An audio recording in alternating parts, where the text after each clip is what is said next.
is there some insight that you gained that would really help someone newer in their career path to excel and grow and achieve their full potential? Well,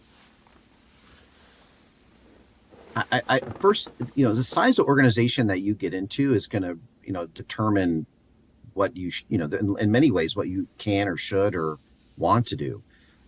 In large companies, there are different tracks that you can go, and first is really understanding yourself. You've got to understand, and I think we too often learn this too late. But knowing where you lose track of time, knowing where your energy is lifted every day, knowing where you can't. It's like there's things I've learned over time that no matter how much I know, there's more to know. There's more you want to understand. There's more the hunger that you have for that. If you lose track of time, if you're staying hungry, and if it's energizing you and what it is that you're trying to accomplish, that becomes the space that you're likely going to succeed, and you're going to be your your peak is going to be the highest. Like that's going to be a Mount Everest moment for you.